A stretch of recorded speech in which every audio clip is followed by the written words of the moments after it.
recently I took a class with Jen Dixon, who also teaches on Skillshare, and it was part of Peggy Dean's summer creative retreat. And in that workshop, Jen shared different inspiration and ideas for creating your own tools for painting, for mark making, just to really get you kind of getting creative with what you create with. And so I decided to do it. I have had this kind of funky bubble. It's not bubble wrap. It's like bubbly like material though. But it come in some packaging and it hasn't worked so great for watercolor techniques yet. But I kind of thought like hot gluing it to a popsicle stick and kind of using it like that would be pretty cool and kind of seeing what kind of textures I can make with it. So a lot of what Jen shares is kind of the trial and error and really kind of pushing yourself to really manipulate the materials and to make some cool stuff. So here's my mistake. I cut it.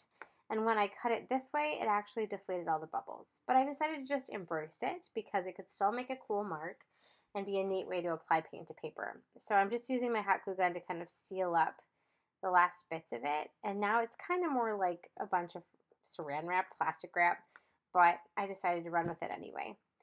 And then I had a bunch of kind of bits of cardboard that I had ripped up for a different class I was teaching. And I love when you peel the paper off of cardboard, you get that corrugated side to it, the corrugated interior. So I wanted to start folding those and gluing those to kind of build up kind of a top to my handle, my popsicle stick handle. So I'm just layering up more and more and more of the corrugated cardboard side and building up the tool that way.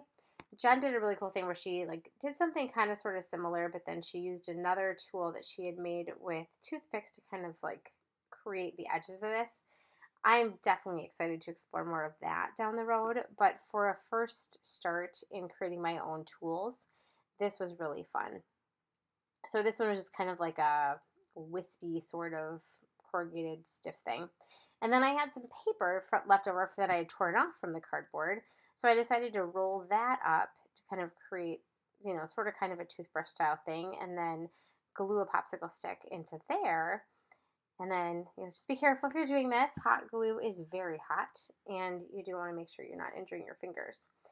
So I had three tools so far, and I want to make another one that was kind of brush-like. So I decided to kind of cut some fringe into some pieces of cardboard paper. So this is again the paper that I had peeled off of the cardboard, the outer layer of it, and I'm cutting it into a couple different pieces of fringe with my scissors so I can kind of layer it up and create sort of like a brush. So I just did about 4 of these, I think, in creating it and layering those up. And then I had kind of run out of popsicle sticks that I'd pulled out and I wanted to just kind of keep going.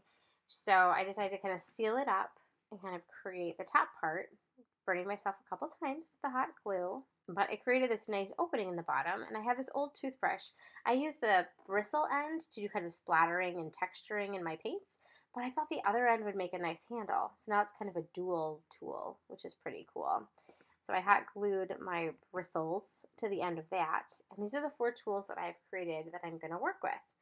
So in a class that I have on Skillshare and some YouTube videos, I've shared how I've been reusing my leftover paint to create backgrounds and stuff. So this is actually a sketchbook page where I had created the background texture with leftover paint. So the background was created with leftover paint, and now I'm using another palette of leftover paint and a squashed toilet paper tube to create some interesting kind of ovalish rock sort of shapes on there in a high contrast black. So that's adding a layer of value to it. And it also kind of breaks up the sketchbook spread a bit, which I really like. This is definitely something that I'm going to return to a bunch in some future work. And it just makes for some really interesting marks on the page too. And then I wanted to start playing with some of the tools that I had created. So I grabbed that brush one that I made last, and I'm kind of dipping it into the yellows and the oranges and doing kind of a stamping technique and kind of letting it kind of wherever it touches the page, it's going to leave a mark. As the paint comes off the brush, it's going to, become more ghost-like. So just kind of really playing with adding this brightness to the sketchbook spread, by using this really funky tool that I made with cardboard paper glued to a toothbrush. And I really like how it's going. I think I washed this tool after this creative session, so we'll see how it is after it dries, if I can actually reuse it or if I just need to remake the end of it each time. So then I kind of decided to set that one aside, and I wanted to move on to another tool that I had made. So I'm searching for kind of a blank page in one of my handmade sketchbooks, and I want to keep using this tool again. So I want to use it more like a paintbrush and kind of see if I could use it to start texturing and building up some color sections on a blank sketchbook page. And then I'll circle back to this one and kind of go back into it. But then as I was going, I was inspired by the piece that was still on the table. So I decided to return back to the squash cardboard tube and kind of add some of those oval shapes to this spread also.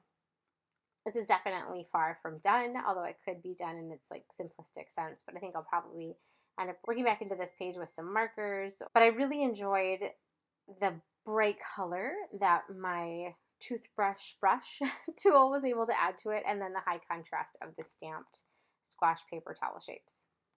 And then I wanted to look for another page in my handmade sketchbook that I could work into with some of my other tools that I had created in this session. And these sketchbooks are really fun to make. This one is one where I didn't put the pages in. I can actually take the signatures of pages out so that I can keep filling the bound sketchbook cover, the sketchbook cover with more pages.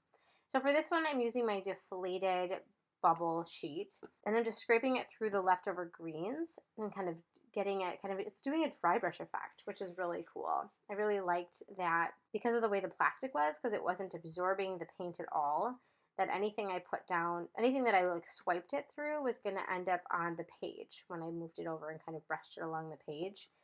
So a tool that I was super excited about making and ended up coming out, like I felt like it was going to be a failure because it didn't turn out in the construction of the tool the way I thought it was, actually ended up being one of my favorites. I really liked how the way the plastic got the paint on the page. And then I had my other tool that I had made where I just kind of rolled up the cardboard paper. So I went ahead and used that to do kind of some circular stamping. So going back in with the black and just creating some more contrast and some shape and line variation by kind of going into the open spaces and kind of creating these large dotted lines and curved bits. And then I wanted to kind of add some more value contrast. So after doing this with just the black for a while, I decided to also then go in with some white. So I had some white left over on my page, so I'm just kind of scraping that up onto the tool and then going in to add some bright pops of big, bold white dots too. So that's kind of like helping expand the value range of this piece so that it gets a little bit more dramatic, a little bit more exciting, and kind of adds some bright interest. Because when you get into these unconventional marks, it can get a little muddled.